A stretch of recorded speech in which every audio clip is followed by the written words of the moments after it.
প্রিয় দর্শক, আসসালামু আলাইকুম। আপনারা দেখছেন সানি টিভি 24 নিউজ। প্রতিবারের মতো আজকেও আমি আপনাদের কাছে জনগণের মতামত নিয়ে চলে এসেছি।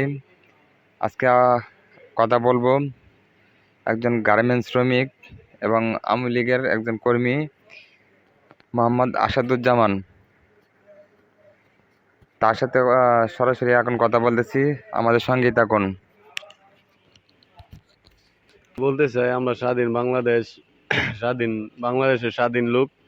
আমরা চাই না কোনো ধরনের কোনো মানুষের হয়রানির মধ্যে আমরা থাকতে। আমরা চাই সুস্থভাবে থাকতে।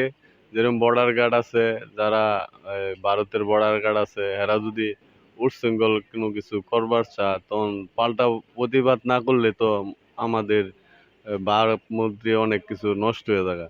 কারণ এটা জিনিস পাল্টা প্রতিবাদ করলে এটা সবার জন্যই ভালো।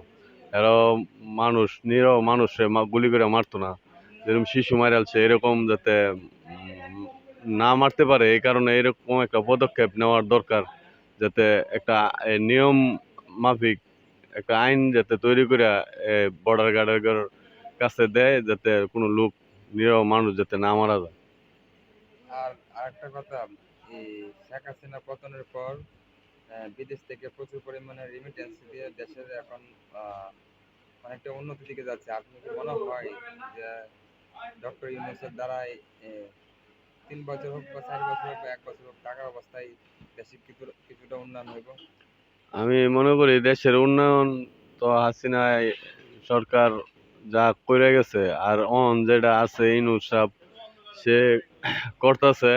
আর দেশের উন্নয়ন একটাইতে ভালো হইব যদি দুর্নীতি বন্ধ করতে পারে।